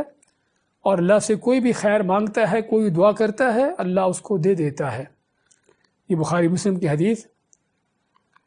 تو یہ گھڑی کون سی ہے، وقت کون سا ہے، اس کے بارے میں دوسری روایات میں آتا ہے، بعض روایتوں میں آتا ہے کہ جمعے کے وقت ہے، کہ جب سے خطیب جمعہ کے لیے ممبر پر آ جاتا ہے تو خطبہ شروع ہونے سے لے کر جمعہ کی نماز ختم ہونے تک یہ سارا وقت جو ہے دعا کی قبولیت کا وقت ہے۔ تو جمعہ کے خطبہ کے دوران بھی آپ دیکھیں، جب بھی آپ کو موقع ملے خطیب کے وقفوں کے دوران دعا کر سکتے ہیں ہاتھوں کو اٹھائے بغیر۔ دونوں خطبوں کے دوران بھی آپ ہاتھ اٹھائے بغیر دعا کر سکتے ہیں، کیونکہ اللہ کے نبی صلی اللہ علیہ وسلم نے یہ وقت دعا کی قبولیت کا وقت قرار دیا ہے، لیکن نہ آپ نے خود دعا کے لیے ہاتھ اٹھائے ہیں اس میں، اور نہ ہی صحابہ کرام دعا کرتے ہوئے ہاتھ اٹھاتے تھے۔ ہمارے ہاں اکثر بیشتر لوگوں کو جو دیکھا جاتا ہے کہ دونوں خطبوں کے دوران ہاتھ اٹھا کر دعا کرنا شروع کر دیتے ہیں، یہ نبی اکرم صلی اللہ علیہ وسلم کی سنت کے خلاف ہے۔ دعا کرنا چاہیے لیکن بغیر ہاتھ اٹھائے۔ اور ہاتھ اٹھانے کے حوالے سے بات کرتے چلے جائیں کہ ہاتھ اٹھانے کے حوالے سے 3 چیزیں ہیں۔ بعض وہ جگہ ہیں جہاں پر نبی اکرم صلی اللہ علیہ وسلم سے ہاتھ اٹھانا ثابت ہے، تو ہمیں بھی چاہیے کہ دعا کرتے ہوئے وہاں پر ہاتھ اٹھائیں۔ جس طرح کہ بارش کی دعا کے لیے آپ نے ہاتھ اٹھائے ہیں، تو اس طرح کے بعد موقع ہیں کہ جہاں پر آپ کے ہاتھ اٹھانا ثابت ہے دعا میں، تو ہمیں بھی چاہیے کہ دعا کرتے ہوئے اس وقت ہاتھ اٹھائیں۔ اور دوسرا اس میں یہ ہے کہ بعض ایسے اوقات ہیں کہ جس میں آپ نے دعا کی ہے لیکن ہاتھ نہیں اٹھائے، تو یہاں پر کیا سنت ہے کہ یہاں پر بھی ہم دعا کریں لیکن ہاتھ نہ اٹھائیں، جس طرح ابھی ہم جمعہ کے بارے میں ذکر کر رہے تھے کہ جمعہ کے خطبہ میں اور دوسرا خطبہ خصوصاً آپ کو اس میں دعائیں ہوتی تھیں، تو اس میں آپ ہاتھ اٹھائے بغیر دعا کرتے تھے۔ تو جہاں پر آپ نے دعا کی ہے لیکن ہاتھ نہیں اٹھائے، ہمیں بھی چاہیے کہ وہاں پر ہم دعا بغیر ہاتھ اٹھائے کریں۔ اور تیسرا یہ ہے کہ جہاں پر نہ ہاتھ اٹھانے کا ذکر آتا ہے نہ اٹھانے کا ذکر آتا ہے، کہ آپ نے دعا کی ہے لیکن ہاتھ اٹھائے یا نہیں اٹھائے، اس کی کوئی تفصیل یا اس کا کوئی بیان نہیں ہے، تو وہاں پر پھر کیا ہے، وہاں پر آپ ہاتھ اٹھا بھی سکتے ہیں اور نہیں بھی اٹھا سکتے، دونوں ہی طرح جائز ہے۔ تو دوسری چیز جمعہ کے دن کے مخصوص اعمال میں سے وہ کیا ہے کہ اس گھڑی کو تلاش کرنا کہ جس میں دعا قبول ہوتی ہے۔ ایک تو جمعے کے وقت ہے، اور دوسرا یہ گھڑی جو ہے وہ جمعے کے دن کے آخری وقت جو ہے، عصر کے بعد سے لے کر مغرب تک، سورج غروب ہونے تک، یہ وقت جو ہے دعا کی قبولیت کا، اور خصوصاً خاص طور پر جو ہے سورج غروب ہونے سے پہلے کے لمحات، جس طرح کہ فاطمہ رضی اللہ تعالیٰ عنہ ان اپنے غلام کو بھیجتی کہ جا کر دیکھے کہ سورج غروب ہو رہا ہے، کتنا سورج غروب ہونے باقی رہ گیا ہے، تو جب سورج غروب ہونے کے بالکل قریب ہوتا تو خادم آ کے ان کو بتاتا، تو اس وقت دعا کرتی۔ اور تیسرا جو جمعہ کے دن کے مخصوص اعمال میں سے وہ کیا ہے کہ جمعہ کے دن سورۃ کہف کی تلاوت کرنا۔ جمعہ کا دن ہو یا جمعہ کی رات ہو، یعنی جمعہ کی رات سے لے کر جمعہ کے پورا دن سورج غروب ہونے سے پہلے تک جو ہے سورج کا حفظ کرنا، جس کے بارے میں آپ کا فرمان ہے من قرأ سورۃ الکہف یوم الجمعۃ اضاء له من النور ما بین الجمعتین، کہ جو آدمی جمعہ کے دن سورۃ کہف پڑھتا ہے اللہ تعالیٰ دونوں جمعوں کے دوران جو وقت ہے اس وقت تک اس کے لیے نور اور روشنی پیدا کر دیتا ہے۔ اب اس روایت کے اندر جمعہ کے دن کا ذکر ہے، لیکن بعض دوسری روایات میں ہے جس میں جمعہ کی رات کا ذکر ہے۔ چنانچہ امام دارمی رحمۃ اللہ علیہ روایت فرماتے ہیں، اسی حدیث کو فرماتے ہیں، اس میں کیا ہے من قرأ سورۃ الکہف لیلۃ الجمعۃ، کہ جو آدمی جمعہ کی رات کو سورۃ کہف پڑھتا ہے اضاء له من النور فیما بینہ وبین البیت العتیق، تو اس کے جہاں پر وہ ہے وہاں سے لے کر بیت اللہ تک اللہ تعالیٰ اس کے لیے اتنے فاصلے جو اس کو روشن کر دیتا ہے، یعنی یہ روشنی کب ہوگی؟ اس کے لیے قیامت کے دن۔ اور اس روایت کو علامہ البانی رحمۃ اللہ نے صحیح قرار دیا ہے، تو جس سے معلوم ہوا کہ جمعہ کی رات کو بھی سورۃ کہف کی تلاوت کر سکتے ہیں اور جمعہ کے دن کو بھی اس کی تلاوت کی جا سکتی ہے۔ اسی طرح جمعہ کے دن کے جو مخصوص اعمال ہیں اور یہ عمل خصوصاً اس کے لیے جو امامت کروانے والا ہے کہ جمعہ کی فجر کی نماز کی پہلی رکعت میں سورہ سجدہ الف لام میم سجدہ جس کو کہتے ہیں، الف لام میم تنزیل، اور دوسری رکعت میں سورۃ الدہر جس کا دوسرا نام سورۃ الانسان بھی ہے، تو ان صورتوں کی فجر کی نماز میں تلاوت کرنا بھی آپ صلی اللہ علیہ وسلم کی سنت ہے، جس طرح کہ صحیح بخاری کی حدیث ہے۔ تو یہ تھے جمعہ کے دن کے خصوصی طور پر فضائل اور مخصوص اعمال۔ اور جمعہ کے دن کا سب سے مخصوص ترین عمل کون سا ہے؟ وہ جمعہ کی نماز ہے، جو سب سے فضیلت کا عمل بھی ہے اور سب سے مخصوص عمل ہے۔ تو 215 نمبر مسئلے میں جمعہ کی نماز کے لیے جلدی آنے کی فضیلت، اس کے بارے میں ابو ہریرہ رضی اللہ تعالیٰ عنہ کی روایت ہے کہ نبی صلی اللہ علیہ وسلم نے فرمایا کہ اذا کان یوم الجمعۃ کان علی کل باب من ابواب المسجد ملائکہ، کہ جب جمعہ کے دن ہوتا ہے تو مسجد کے ہر دروازے پر فرشتے کھڑے ہو جاتے ہیں، یکتبون الاول فالاول، اور سب سے پہلے آنے والوں کو وہ لکھتے جاتے ہیں کہ کون پہلے آتا ہے کون اس کے بعد آتا ہے۔ فَإِذَا جَلَسَ الْإِمَامُ طَوُّوا الصُّحُفَ وَجَاءُوا يَسْتَمِعُونَ الذِّكْرَ، اور جب امام ممبر پر چڑھ کے بیٹھ جاتا ہے، یعنی خطبہ دینے کے لیے، خطبہ دینے سے پہلے جب امام آتا ہے اور آ کے بیٹھ جاتا ہے حتیٰ کہ اذان ہوتی ہے، اذان کے بعد پھر اٹھ کے خطبہ شروع کرتا ہے، تو جب امام ممبر پر چڑھ کے بیٹھ جاتا ہے تو فرشتے بھی دروازوں سے ہٹ کر مسجد میں بیٹھ جاتے ہیں اور اپنے صحیفے بند کر دیتے ہیں۔ پھر آپ فرماتے ہیں وَمَثَلُ الْمُحَجِّرِ كَمَثَلِ الَّذِي يُهْدِي الْبَدَنَ، اور جو آدمی جلدی مسجد میں پہنچتا ہے اس کی مثال ایسے ہے جیسے اس نے اونٹ کا صدقہ دیا ہو، اونٹ کی قربانی دی ہو۔ ثُمَّ كَالَّذِي يُهْدِي بَقَرَةً، اس کے بعد آنے والا جیسے کہ اس نے گائے کی قربانی دی ہو۔ ثُمَّ كَالَّذِي يُهْدِي الْكَبْشَ، اور اس کے بعد آنے والا اس کی مثال ایسے ہے جیسے کہ اس نے کسی مینڈے بکرے کی مثال دی، اس کی قربانی دی ہو۔ ثُمَّ كَالَّذِي يُهْدِي الدُّجَاجَ، اور چوتھے نمبر پہ آنے والا اس کے لیے اتنا اجر ہے جیسے اس نے مرغی کا صدقہ کیا ہو۔ ثُمَّ كَالَّذِي يُهْدِي الْبَيْضَ، اور جو پانچویں گھڑی میں آنے والا ہے اس کا ایسے ہے جیسے اس نے انڈے کا صدقہ دیا ہو۔ لیکن سارے کے سارے وہ ہیں کہ جو امام کے یا خطیب کے ممبر پر بیٹھنے سے پہلے پہلے آ جاتے ہیں، لیکن جب امام خطیب ممبر پر آ کے بیٹھ جاتے ہیں، اذان شروع ہو جاتی ہے خطبے کی، تو پھر اس وقت آنے والوں کو سوائے جمعہ کی نماز کے اور کسی چیز کا ثواب نہیں ملتا۔ اور اس سے ہم کو اندازہ ہوتا ہے کہ کس طرح ہم اتنے بڑے عظیم اجر کو لاپرواہی سستی کی وجہ سے ضائع کر بیٹھتے ہیں۔ چاہیں تو ہم مسجد میں جلدی جا سکتے ہیں اور جا کر تلاوت کریں، ذکر اذکار کریں، نفل نوافل پڑھیں اور بھی اجر ملے، لیکن صرف سستی غفلت ہوتی ہے کہ اللہ اتنے بڑے عظیم اجر کو لوگ ضائع کر رہے ہوتے ہیں۔ 216 نمبر مسئلہ میں نماز جمعہ کی فضیلت اور اس کے آداب۔ نماز جمعہ ادا کرنے سے ہفتہ بھر کے صغیرہ گناہ معاف ہو جاتے ہیں۔ نماز جمعہ کے ادا کرنے سے، جس طرح کہ ابو ہریرہ رضی اللہ عنہ کی روایت ہے، پھر آپ نے فرمایا کہ من اغتسل ثم اتى الجمعہ، ہاں اس حدیث کے اندر جمعے کے آداب بھی آگے، اس کی فضیلت بھی آگئی۔ آپ مانتے کہ جو آدمی غسل کرتا ہے جمعہ کے دن، پھر اس کے بعد جمعہ کی نماز کے لیے آتا ہے، فصلی ما قدر لہ، اور امام کے خطیب کے آنے سے پہلے پہلے تک اللہ تعالیٰ نے جو اس کے لیے مقدر کیا ہے وہ نماز پڑھتا رہتا ہے، جس کا ہم نے صاحب کا درسوں میں ذکر کیا تھا نفل نماز میں، کہ جمعہ کے دن جمعہ کے خطبے سے پہلے سنتے نہیں، کو مخصوص سنتے نہیں جن کو ادا کیا جائے، لیکن نوافل ہے کہ آدمی جتنے بھی چاہے پڑھ سکتا ہے، جب تک خطیب نہیں آتا، جب تک جمعہ شروع نہیں ہوتا، اس وقت تک وہ جو ہے نفل نوافل جتنا بھی پڑھنا چاہے پڑھ سکتا ہے، بلکہ پڑھنا سنت ہے۔ لیکن مخصوص کو سنتے ہوں جن کو جمعہ سے پہلے پڑھا جائے، کوئی ایسی سنتے اللہ کے نبی صلی اللہ علیہ وسلم سے ثابت نہیں ہے۔ تو آپ مانتے ہیں کہ جو جمعہ کے دن غسل کرتا ہے، پھر جمعہ کے لیے آتا ہے، اور بعض روایتوں کے اندر آتا ہے کہ جلدی آتا ہے، تو اور آ کے وہ نفل نوافل پڑھتا رہتا ہے حتیٰ کہ امام آتا ہے، تو پھر اس کی ثم انصت، اس کو خاموشی سے سنتا ہے، حتیٰ یفرغ من خطبتہ، حتیٰ کہ خطیب کا خطبہ ختم ہو جائے، ثم یصلی معہ، پھر اس خطیب کے ساتھ مل کر نماز پڑھتا ہے جمعہ کی، تو اللہ تعالیٰ کیا کرتا ہے، غفر لہ ما بینہ وبین الجمعۃ الاخری وفضل ثلاثۃ ایام، کہ اللہ اس جمعے سے لے کر اگلے جمعے تک کے گناہ، یعنی 7 دن کے اور 3 دن کے اور زیادہ، یعنی 10 دن کے گناہوں کو معاف کر دیتا ہے۔ تو یہ جمعہ کی فضیلت، اور اس میں کچھ آداب کا ذکر بھی آ گیا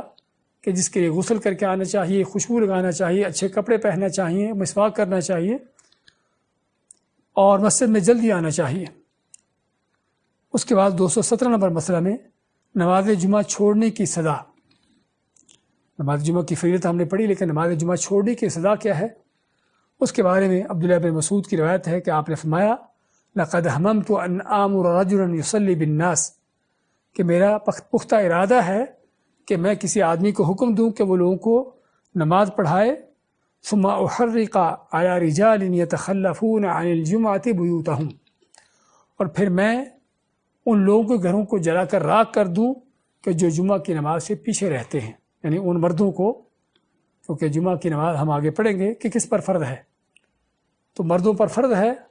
تو جو مرد جمعہ کے دوران گھروں میں بیٹھے ہوتے ہیں، آپ کا ارادہ کیا ہے؟ پختہ ارادہ آپ کا ہے کہ آپ ان کے گھروں کو جلا کر راکھ کر دیں، جس سے کیا پتہ چلتا ہے کہ کتنا گھناؤنا جرم ہے جمعہ کی نماز کو چھوڑ دینا، اسے لاپرواہی اختیار کرنا۔ اور بلکہ آپ میں کہ شرعی عذر کے بغیر 3 جمعے چھوڑ دینے والے کے دل پر اللہ کی طرف سے گمراہی کی مہر لگ جاتی ہے۔ اگر آدمی بلا عذر 3 مسلسل جمعے چھوڑ دیتا ہے متواصل، تو اس کے دل پر جو ہے کفر کی گمراہی کی مہر لگ جاتی ہے۔ اس کے بارے میں آپ کا فرمان ہے من ترک 3 جمع متہاونا بها طبع اللہ علی قلبہ، کہ جو آدمی 3 جمعے سستی، غفلت اور لاپرواہی کی وجہ سے چھوڑ دیتا ہے، تو اللہ تعالیٰ اس کے دل پر جو ہے مہر لگا دیتا ہے، جس سے پتہ چلتا ہے کہ جمعے کو چھوڑنا، جمعہ کی نماز سے پیچھے رہنا، اس میں غفلت کرنا کتنا بڑا اور گناؤنا جرم ہے۔ 218 نمبر مسئلے میں کن لوگوں پر جمعہ فرض نہیں ہے؟ اہم بڑا مسئلہ ہے، پتہ چلے کہ کن پر فرض نہیں ہے، اور جب یہ پتہ چل گیا کہ کس کس پر فرض نہیں، تو اس کا مطلب باقی لوگوں پر کیا ہے؟ فرض ہے۔ اسی میں طارق بن شہاب رضی اللہ تعالیٰ کی حدیث ہے کہ آپ نے فرمایا الجمعۃ حق واجب علی کل مسلم فی جماعہ الا 4، اب میں کہ جمعہ جو ہے حق واجب ہے، یعنی لازمی حق ہے ہر مسلمان کے اوپر کہ اس کو جماعت کے ساتھ ادا کرے جمعے کو، الا 4، سوائے 4 طرح کے لوگوں کے۔ وہ 4 کون ہیں جن پر جمعہ فرض نہیں ہے؟ عبد مملوک، کہ وہ غلام جو کسی کی ملکیت میں ہے، او امرأہ، یا عورت ہو، او صبی، یا کوئی چھوٹا بچہ ہو جو بلوغت کی عمر کو نہ پہنچا ہو، او مریض، یا کوئی بیمار ہو۔ تو یہ 4 طرح کے وہ لوگ ہیں جن پر جمعہ کی نماز فرض نہیں ہے۔ پہلا کون ہے؟ غلام ہے، کیونکہ غلام اپنے آقا، اپنے مالک کے ماتحت ہوتا ہے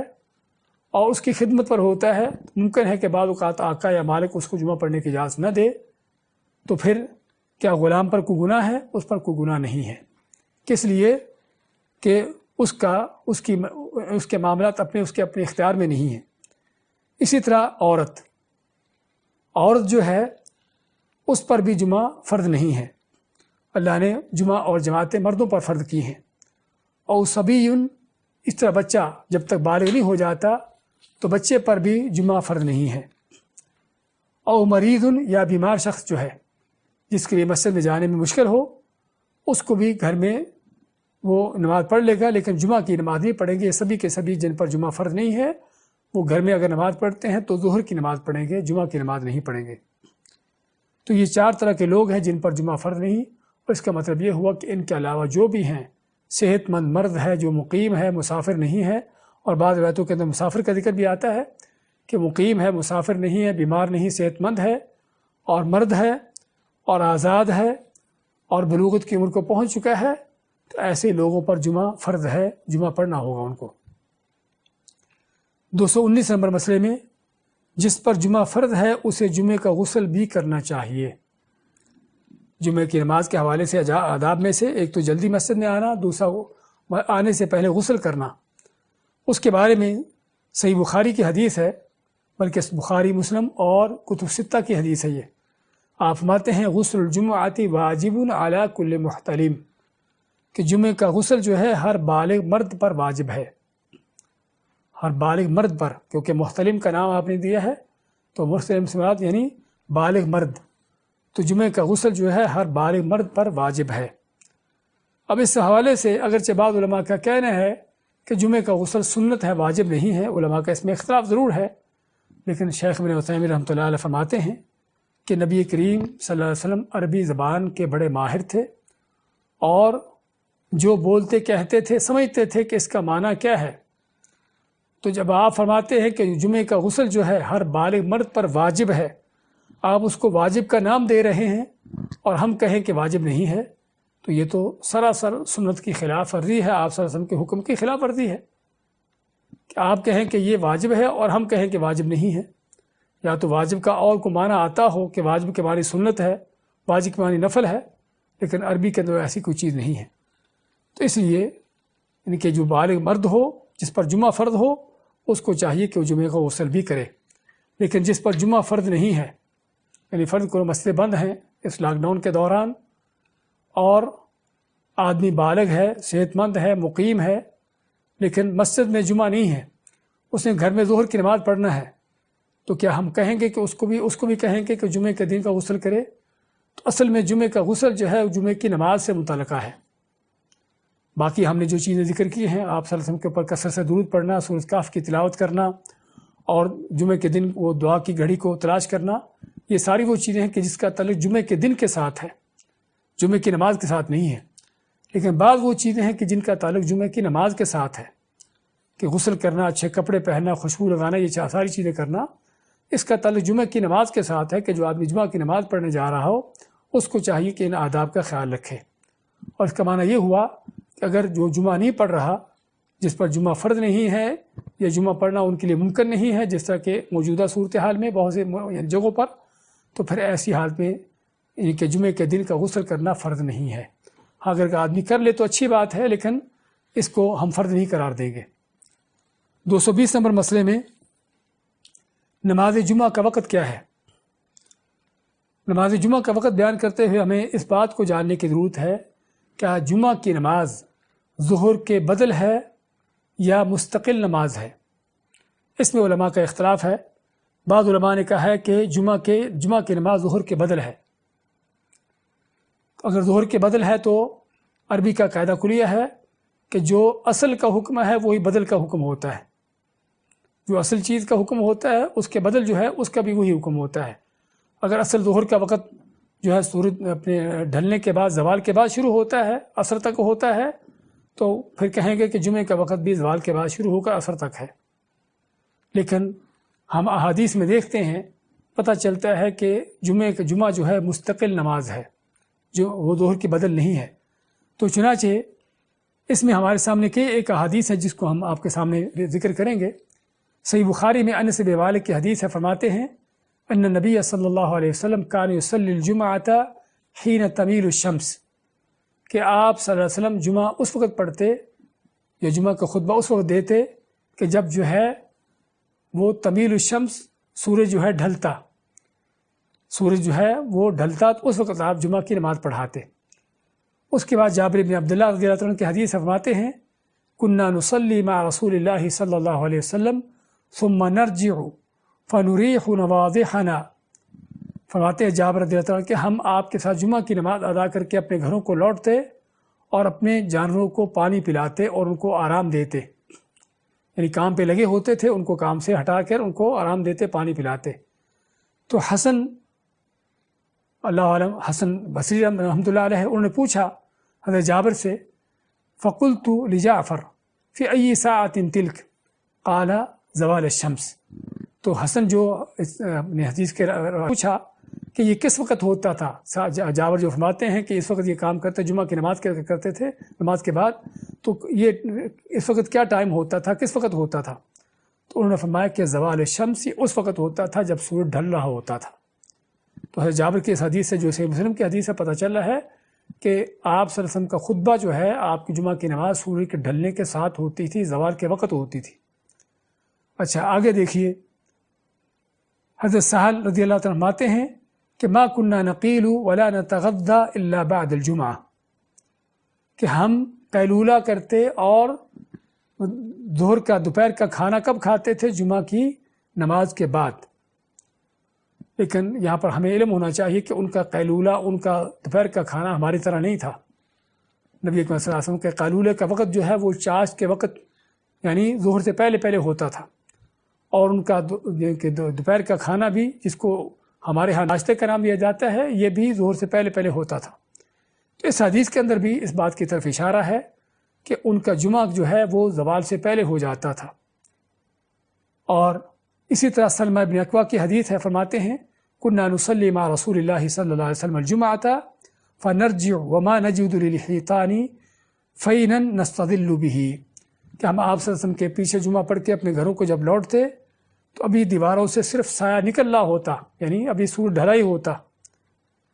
ان ساری حدیث سے پتہ چلتا ہے کہ یا تو آپ کا خطبہ عین زوال کے ٹائم ہوتا، بلکہ بعد میں یہ بھی اشارہ ہے کہ زوال سے پہلے ہوتا، اور اگر زوال کے بعد ہے تو اس کے فوراً بعد۔ یہ نہیں کہ جس طرح ہمارے ہاں بعض ملکوں میں زوال کے سورج ڈھلنے کے گھنٹہ 2 گھنٹے بعد جمعہ پڑھتے ہیں، تو یہ سنت کے سراسر خلاف ہے۔ اس کے بعد 221 نمبر مسئلے میں نماز جمعہ کے کچھ آداب کا بیان ہے اس میں، کہ نماز جمعہ کے کیا کیا آداب ہیں۔ ایک تو ہم نے ذکر کیا ہے کہ اس کے دن غسل کرنا اور اچھے کپڑے پہننا، جس طرح کہ دوسری حدیث میں آپ نے اس کا ذکر کیا ہے، اور مسجد میں جلدی آنا اور مسواک وغیرہ کرنا۔ اور اس کے علاوہ کیا ہے کہ مسجد میں جب آدمی آتا ہے تو اس کے بارے میں آپ مانتے ہیں کہ نماز جمعہ کے لیے گردنیں پھلانگنا منع ہے، یعنی آدمی مسجد میں داخل ہوتا ہے تو اگلی صفوں میں جانے کے لیے لوگوں کے گردنیں پھلانگنا، ان کے اوپر سے گزرنا، اس چیز سے آپ نے منع فرمایا۔ تو آپ نے جمعہ کے دوران ایک آدمی کو دیکھا کہ وہ گردنیں پھلانگتا ہوا آگے جا رہا تھا، آپ نے اس کو فرمایا اجلس فقد آذیت، کہ بیٹھ جاؤ، تم نے بہت تکلیف دے دی لوگوں کو۔ تو اگر آدمی نے آگے بیٹھنا، اگلی صفوں میں جانا ہے، تو اس کو چاہیے کہ جلدی مسجد پہنچے۔ 222 نمبر مسئلے میں دوران خطبہ بات چیت کرنا یا بے توجہی کرنا سخت گناہ ہے۔ خطبہ کے دوران آدمی کسی سے بات کرے یا کسی چیز میں مشغول ہو جائے۔ سابقہ زمانوں میں مسجدوں میں کینکر ہوتے تھے، آپ صلی اللہ علیہ وسلم کے دور میں جس طرح تھے۔ اس کے بعد صفیں وغیرہ آ گئیں، تو بعض لوگ آپ کے زمانے میں کیا کرتے، آپ نے جس طرح کے احادیث میں ذکر بھی کیا اس کا، کہ کینکر کو ہاتھ لگانا، کینکروں کے ساتھ کھیلنا، ان کو اٹھانا رکھنا، اور بعد میں جب صفیں آ گئی تو ہمارے تنکے توڑنا شروع کر دیتے تھے۔ اور آج کل کارپیٹ ہیں تو ان میں بعض اوقات وہ ہاتھ پھیرنا، بلکہ شاید اس کی بھی ضرورت نہ پڑے، موبائل ہوتے ہیں، تو اس طرح کی چیزوں میں مشغول ہو جانا، اس طرح کی چیزیں کرنا، اس کا گناہ کیا ہے، اس کے بارے میں نبی اکرم صلی اللہ علیہ وسلم کا فرمان ہے صحیح بخاری مسلم کی حدیث میں، اذا قلت لصاحبك يوم الجمعة انصت والامام يخطب فقد لغوت، کہ اگر تم نے اس آدمی کو جو باتیں کر رہا ہو، دیکھیے حالانکہ کسی کو نیکی کا حکم دینا اچھی بات ہے، برائی سے روکنے کا ہمیں اس کی تعلیم دی گئی ہے، لیکن جمعے کے دوران، خطبے کے دوران حتیٰ کہ کوئی بات بھی کر رہا ہے تو اس کو اشارے سے تو روک سکتے ہیں، لیکن اس کو زبان سے کہہ کر روکنا کہ چپ ہو جاؤ، خاموش ہو جاؤ، تو جو باتیں کر رہا ہے وہ کر رہا ہے، اس کا تو کیا گناہ ہے، جس نے اس کو روکا ہے اس کا بھی جمعے کا اجر ضائع ہو گیا۔ ومن مس الحصى فقد لغا، اور اسی بعض روایتوں میں ہے کہ جس نے کینکروں کو ہاتھ بات کی۔ تو اس سے معلوم ہوا کہ جمعہ کے دن کے لیے، جمعہ کا خطبے کے دوران انسان کو چاہیے کہ وہ خاموشی سے کان لگا کر توجہ کے ساتھ خطبے کو سنے، اور کسی چیز میں مشغول نہ ہو، نہ بات چیت کرے، نہ کسی چیز میں مشغول ہو۔ اور بعض اوقات آدمی ایسی جگہوں پر ہوتا ہے، ایسی مسجد میں ہوتا ہے کہ جہاں پر امام کا خطبہ اس کو سمجھ نہیں آتا، وہ جو ہے یعنی ایسی زبان میں ہوتا ہے جو اس کی سمجھ سے بالا تر ہوتی ہے، جس طرح کہ یہاں پر عرب ملکوں میں ہمارے بہت سے لوگوں کا حال ہوتا ہے کہ ان کو عربی سمجھ نہیں آتی، پھر کیا کرتے ہیں، باتیں کرنا شروع کر دیتے ہیں اور ادھر کی چیزوں میں مشغول ہو جاتے ہیں، تو یہ سخت گناہ ہے۔ بلکہ ایک حدیث میں آپ نے کیا فرمایا کہ جو جمعہ کے دن بات کرتا ہے اس کی مثال کیسے ہے، کالحمار یحمل اسفارا، اس کی مثال اس گدھے کی ہے جو گدھا اپنے اوپر بوجھ اٹھائے ہوئے ہو۔ تو اس لیے انسان کو چاہیے کہ وہ انسان ہی رہے، گدھا نہ بنے، بات چیت کر کے جمعہ کے دوران خود، اور جو بات کر بھی رہا ہو اس کو بھی یعنی کہ بات کہہ کر یا آواز سے اس کو روکنا وہ بھی منع ہے۔ تو اس لیے انسان کو چاہیے کہ خطبے کی طرف توجہ رکھے، اگر سمجھ آتا ہے تب بھی، نہیں بھی سمجھ آتا تب بھی اس کو اجازت نہیں کہ اس طرح کی چیزوں میں مشغول ہو۔ 223 نمبر مسئلے میں خطبہ کے دوران گوٹھ مار کر بیٹھنا منع ہے۔ معاذ بن انس الجہنی رضی اللہ تعالیٰ عنہ فرماتے ہیں کہ نہا عن الحبوۃ یوم الجمعۃ والامام یخطب، کہ امام جب خطبہ دے رہا ہو تو اس وقت رسول اکرم صلی اللہ علیہ وسلم نے گوٹھ مار کر بیٹھنے سے منع کیا ہے۔ اب گوٹھ مارنا کیا ہوتا ہے کہ جس میں آدمی اس انداز سے بیٹھتا ہے کہ اس کی دونوں ٹانگیں بھی اٹھی ہوتی ہیں اور دونوں ٹانگوں کو اپنے دونوں ہاتھوں کے درمیان لے لیتا ہے، یعنی دونوں ٹانگیں اپنے ہاتھ میں، دونوں اپنے ہاتھ جو ہے ٹانگوں کے اوپر ان کو لپیٹ کر تو دونوں ٹانگوں کے اس انداز سے بیٹھ جاتا ہے، تو یہ گوٹھ مارنا ہے۔ اس طریقے سے آپ نے جمعہ کے خطبہ کے دوران بیٹھنے سے منع کیا ہے، اور علماء نے اس کی حکمت یہ بیان کی ہے کہ یہ جو ہے انسان کے اندر سستی غفلت پیدا کرتی ہے۔ تو اصل جمعے کا مقصد جو ہے جمعے کا خطبہ سننا ہے، اس سے فائدہ حاصل کرنا ہے، اس پر توجہ دینا ہے، اور ہر ایسی چیز سے دور رہنا ہے کہ جو انسان کے اندر غفلت سستی پیدا کرے۔ 224 نمبر مسئلے میں خطبہ جمعہ سے پہلے نبی کریم صلی اللہ علیہ وسلم سے کوئی سنت ادا کرنا ثابت نہیں، جس کا ہم نے پہلے ذکر کیا ہے، لیکن مسجد میں داخل ہونے کے تحیۃ المسجد ادا کرنا ضروری ہیں، اگرچہ خطبہ جمعہ ہو بھی رہا ہو۔ اس کے بارے میں جابر کی حدیث آتی ہے، جابر بن عبداللہ کی فرماتے ہیں کہ جاء سلیک الغطفانی یوم الجمعۃ ورسول اللہ صلی اللہ علیہ وسلم یخطب، کہ سلیک غطفانی ایک آدمی ہے کہ جو جمعہ کے خطبہ کے دوران مسجد میں آیا، آپ سر خطبہ ارشاد فرما رہے تھے، فجلس، تو آ کے بیٹھ گیا، فقال له، آپ فرماتے ہیں یا سلیک، اس کو مخاطب کر کے کہا کہ اے سلیک، قم فرکع رکعتین تجوز فیہما، کہ اے سلیک اٹھ کے 2 رکعتیں پڑھو، تحیۃ المسجد کے طور پر جو پڑھی جاتی ہیں، لیکن چونکہ خطبہ ہو رہا ہے تو ان رکعتوں کو لمبا نہ کرو، مختصر کر کے، لیکن 2 رکعتیں پڑھ کے بیٹھو۔ اور اسی طرح دوسری حدیث میں آپ آتے ہیں اذا جاء احدکم یوم الجمعۃ والامام یخطب، کہ جب تم میں سے کوئی جمعہ کے لیے آئے اور امام خطبہ دے رہا ہو، فلیرکع رکعتین ولیتجوز فیہما، اس کو چاہیے کہ وہ بیٹھنے سے پہلے 2 رکعتیں پڑھے لیکن رکعتوں کو لمبا نہ کرے۔ یہ صحیح مسلم کی حدیث ہے، جس سے کیا پتہ چلا ہے کہ رکعت جو تحیۃ المسجد ہے یہ خطبہ کے دوران بھی پڑھنا چاہیے، اور اللہ کے نبی صلی اللہ علیہ وسلم نے اس آدمی کو جو بیٹھ گیا تھا آ کر اس کو کھڑا کیا، اور کھڑا کر کے اس کو وہ تحیۃ المسجد پڑھنے کا حکم دیا، جس سے ہمیں تحیۃ المسجد کی اہمیت کا اندازہ ہوتا ہے ایک طرف، اور دوسری طرف ان لوگوں کی جہالتوں کا اندازہ ہوتا ہے جو کیا کرتے ہیں کہ آ کے بیٹھ جاتے ہیں بغیر 2 رکعتیں پڑھے، اور جب امام پہلا خطبہ ختم کرتا ہے دوسرے خطبے کے لیے، یعنی کہ دوسرے خطبے سے پہلے بیٹھتا ہے، تو اس وقت وہ 2 رکعتیں پڑھنے کے لیے کھڑے ہو جاتے ہیں، اور یہ ان کا عمل بالکل سراسر سنت کے خلاف ہے، اور انہیں ایک نہیں بلکہ کئی طرح کی مخالفتیں کی ہیں۔ ایک تو آ کے جو بیٹھ گئے بغیر تحیۃ المسجد پڑھے، اور پھر جو اس کے بعد جب امام نے پہلا خطبہ دیا اور دوسرے خطبہ شروع کرنے کے دوران اٹھ کے جو سنتے پڑھنا یا تحیۃ المسجد پڑھنا، یہ ان کا عمل جو ہے وہ خلاف سنت ہے۔ اس لیے تحیۃ المسجد پڑھنا چاہیے، لیکن اس وقت ہے جب بھی آدمی جیسے ہی مسجد میں داخل ہو۔ اور یہاں پر ہمارے بعض لوگ جو کہتے ہیں کہ جمعے کا خطبہ سننا واجب ہے اور تحیۃ المسجد جو ہے یہ سنت یا نفل ہے، تو کیسے ہم نفل کا کام کریں واجب کو چھوڑ کر؟ یہ صرف ان کے عقلی ڈھونسلے ہیں، حدیث کے خلاف، سنت کے خلاف۔ اور مسلمان کو چاہیے کہ جہاں بھی نبی کریم صلی اللہ علیہ وسلم کی سنت آ جاتی ہے، آپ کی حدیث آ جاتی ہے، وہاں پھر اپنی رائے، اپنے خیالات کو چھوڑ دے۔ یہ نہ دیکھے کہ میری عقل کیا کہتی ہے، کہ یہ فرض، یہ سنت، ہاں یہ تقسیمیں ہماری کی ہوئی ہیں۔ نبی کریم صلی اللہ علیہ وسلم نے اس آدمی کو اٹھا کر کھڑا کر کے خطبے کے دوران تحیۃ المسجد پڑھنے کا حکم دیا۔ اس بات کی دلیل ہے کہ جس طرح خطبہ سننا فرض ہے، واجب ضروری ہے، ایسے ہی تحیۃ المسجد پڑھنا بھی ضروری ہے، آپ نے اس کی تاکید کی ہے۔ اس کے علاوہ نفل نوافل ہیں، یعنی ہم جمعہ کے خطبہ سے پہلے کوئی سنتے نہیں کہ جو اللہ کے نبی صلی اللہ علیہ وسلم سے ثابت ہو آپ نے پڑھی ہو، لیکن نفل نوافل ہیں کہ جس قدر آدمی ان کو پڑھنا چاہے پڑھ سکتا ہے، جس طرح کہ ابھی ہم نے حدیث میں پڑھا ہے کہ آدمی جمعہ کے دن جلدی مسجد پہنچے غسل کر کے، اور اللہ نے جو اس کے لیے مقدر کیا ہے اس قدر وہ نفل نوافل پڑھے۔ اور صحابہ کرام سے یہی ثابت ہے کہ صحابہ کرام عبداللہ بن عمر، عبداللہ بن عباس، اس طرح کے جن قدر صحابہ مسجد میں جلدی پہنچتے اور خطیب کے آنے تک وہ نفل پڑھتے رہتے، کوئی 8 پڑھتا، کوئی 10 پڑھتا، کوئی 12 نفل پڑھتا، لیکن تسلی سے اطمینان، تو یہ ان کا انداز ہوتا تھا۔ لیکن کوئی خاص سنتے ہوں جو جمعہ کے خطبہ سے پہلے پڑھی جاتی ہوں، ایسی کوئی سنتیں نہ اللہ کے نبی صلی اللہ علیہ وسلم سے ملتی ہے اور نہ ہی صحابہ کرام نے کوئی ایسی سنتیں پڑھی ہیں۔ اور ہم نے سابقہ نفل نوافل اور سنتوں کے مسائل میں ذکر کیا تھا اس بات کا تفصیل وہاں پر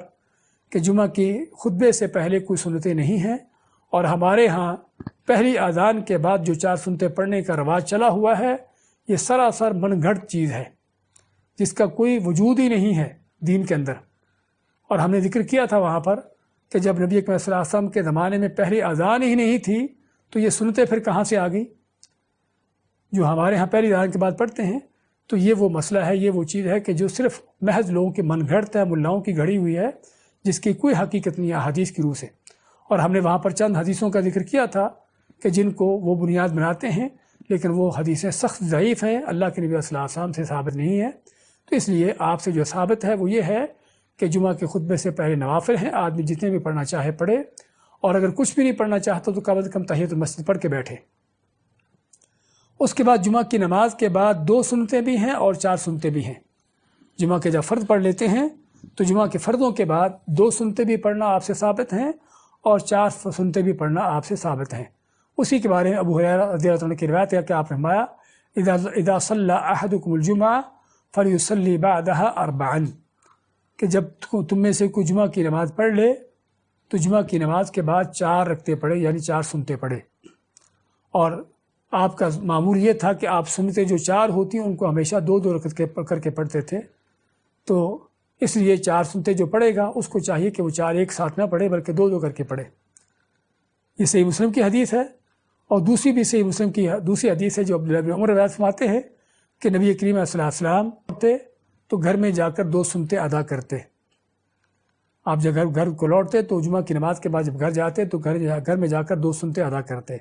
تو اس سے معلوم ہوا کہ جمعہ کے فرضوں کے بعد 4 سنتیں بھی پڑھ سکتے ہیں، 2 بھی پڑھ سکتے ہیں۔ اگرچہ بعض علماء نے احادیث کے ظاہر کو دیکھ کر یہ اخذ کیا ہے کہ اگر آپ مسجد میں پڑھتے ہیں تو 4 پڑھ لیں، اور اگر گھر میں پڑھتے ہیں تو 2 پڑھ لیں، جس طرح کہ اللہ کے نبی صلی اللہ علیہ وسلم کا معمول تھا۔ لیکن ضروری نہیں کہ ایسا ہی کیا جائے، بلکہ بعض روایتیں عام ہیں، آپ چاہیں مسجد میں بھی 2 پڑھ لیں، گھر میں بھی 4 پڑھ لیں، اور چاہیں تو مسجد میں 4 پڑھ لیں اور گھر میں 2 پڑھ لیں، دونوں ہی طرح جائز ہے۔ اس کے بعد آخری مسئلہ جمعہ کے مسائل کے حوالے سے 225 نمبر، نماز جمعہ کے بعد کھڑے ہو کر بلند آواز سے اجتماعی درود و سلام پڑھنا۔ ہاں، یہ مسئلہ نہیں، یہ ڈھکوسلا ہے جو ہمارے بدتی لوگوں نے گھڑا ہوا ہے کہ بعض جگہوں پر جمعہ کی جب نماز ختم ہوتی ہے تو لوگ اجتماعی طور پر دعا بھی کرتے ہیں اور اجتماعی طور پر ورد اور درود پڑھتے ہیں۔ تو دعا کے حوالے سے بھی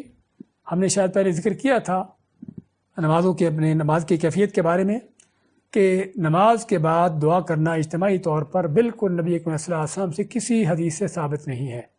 نہ کوئی صحیح حدیث، نہ کوئی ضعیف حدیث، اور نہ ہی کسی کو یہ جھوٹ گڑھنے کی ہی نوبت آئی ہے کہ اس نے جھوٹ گڑھا ہو کہ آپ نے نماز کے بعد اجتماعی دعا کی ہو۔ اور اسی طرح جمعہ کی نماز کے بعد بھی ہمارے بعض لوگ عام نمازوں کے بعد تو شاید دعا نہ کریں، لیکن بھی جمعہ کی نماز ہے، لوگ زیادہ جمع ہیں، اور اس طرح کی عقلی گھوڑے دوڑا کر کیا کرتے ہیں کہ جمعہ کے بعد لازمی اجتماعی دعا کرنا چاہیے۔ ہم کہتے ہیں کہ اللہ کے نبی صلی اللہ علیہ وسلم کو ان باتوں کی سمجھ نہیں آئی تھی جو تم کو سمجھ آئی ہے، کہ آپ کو ان باتوں کی فضیلتوں کا پتہ نہیں چلا تھا کہ جمعہ کی نماز میں اتنے لوگ جمع ہیں تو چلو ان کے ساتھ مل کر ہم کوئی دعا کر لیں۔ تو اس لیے ایسی چیزوں کے اندر اپنی عقلی گھوڑی نہیں دوڑانا چاہیے، دیکھنا یہ چاہیے کہ اللہ کے نبی کی سنت کیا ہے، اور سنت کو اپنانے میں ہی خیر ہے۔ تو اس لیے جمعہ کی نماز کے بعد اجتماعی دعا کرنا بھی بدعت ہے، سراسر اللہ کے نبی کی سنت کے خلاف ہے۔ اور اسی طرح جمعہ کی نماز کے بعد کھڑے ہو کر اجتماعی طور پر کوئی ورد کرنا، کوئی دعا کرنا یا درود و سلام پڑھنا، ہاں ویسے ذکر کیجئے جو نماز کے بعد کے اذکار ہیں اپنے اپنے طور پر۔ آپ صلی اللہ علیہ وسلم پر درود و سلام پڑھیے جس طرح ہم نے پہلے ذکر کیا ہے، جتنا بھی پڑھ سکتے ہیں، لیکن اکیلے اپنے اپنے طور پر اجتماعی طور پر ایسی چیزیں کرنا سراسر بدعت ہے۔ اور ہم نے بعض دروس میں ذکر کیا تھا کہ بدعت کی شکلیں صورتیں کیا ہیں، تو انہی میں سے ایک یہ بھی ہے کہ جب کوئی چیز اگرچہ سنت ہو لیکن اس کو مخصوص شکل دے دی جائے، اس کے مخصوص کو رنگ دے دیا جائے تو وہ بدعت کی شکل اختیار کر جاتی ہے۔ تو آپ پر درود پڑھے، اکیلے پڑھے، الگ الگ پڑھے، لیکن جب اجتماعی طور پر پڑھیں گے تو یہی بدعت ہوگا، نیکی نہیں ہوگا بلکہ گناہ ہوگا۔ اسی طرح جو ہمارے ہاں من گھڑت مسائل ہیں جمعہ کے نماز کے بعد جو کیے جاتے ہیں کہ بعض لوگ جمعہ کی نماز بھی پڑھتے ہیں، جمعہ کا خطبہ سنتے ہیں، جمعہ کے فرض پڑھتے ہیں اور ساتھ ہی ظہر کی نماز پڑھتے ہیں۔ اب یہ بات ان کی بیچاروں کی اپنی گھڑی ہوئی نہیں ہے، یہ ان کے گمراہ کن ملاؤں کے غلط ان کو بتائی ہوئی فلسفے باتیں ہیں۔ اور یہ غلطی، یہ بنیاد کہاں پر ہے؟ ملا کہتے ہیں کہ تمہارا پتہ نہیں جمعہ ہوا یا نہیں ہوا، اس لیے جمعہ بھی پڑھ لو اور ساتھ ظہر کی نماز بھی پڑھ لو۔ تو ہم کہیں گے کہ اللہ کا دین شک و شبہات کا دین نہیں ہے۔ اللہ کا دین اللہ کے فضل سے دو ٹوک اور واضح دین ہے، اور جمعہ کی نماز جس نے پڑھ لی ہے اور سنت کے مطابق اس نے پڑھ لی ہے، اس کی نماز ادا ہو چکی۔ اب کسی شک و شبہ کا شکار ہونے کی ضرورت نہیں کہ پتہ میرا جمعہ ہوا یا نہیں ہوا، اگر جمعہ نہیں ہوا تو میں پھر ظہر کی نماز پڑھوں، ایسی کوئی چیز نہیں ہے۔ نبی کریم صلی اللہ علیہ وسلم کے پوری زندگی میں آپ نے کبھی بھی نہ تو اس طرح کی تعلیم دی اور نہ کسی صحابی کو اس طرح کا کرنے کا حکم دیا، نہ کوئی اس طرح کی بات کہی، اور نہ ہی صحابہ تابعین ائمہ کرام نے یہ کام کیا ہے۔ یہ صرف گمراہ کن ملاؤں کا فلسفہ گھڑا ہوا ہے کہ جمعہ کی نماز بھی پڑھو، ساتھ ظہر کی نماز بھی پڑھو، ایسی کوئی چیز نہیں، بلکہ صرف جمعہ کی نماز ہی ہے کہ جس سے پہلے نفل نوافل جتنے بھی پڑھنا چاہیں، اور جمعہ کے فرض پڑھنے کے بعد 2 یا 4 سنتے ہیں جس طرح آپ نے ذکر کیا ہے، اس کے علاوہ کوئی ایسی چیز نہیں کہ جو جمعے کے ساتھ پڑھی جائے۔ تو یہ ہے کہ جمعہ کے حوالے سے جو مختلف مسائل تھے، ہمیں ضرورت ہے ان کو سمجھنے کی اور ان پر عمل پیرا ہونے کی۔ بارک اللہ فیکم و جزاکم اللہ خیر۔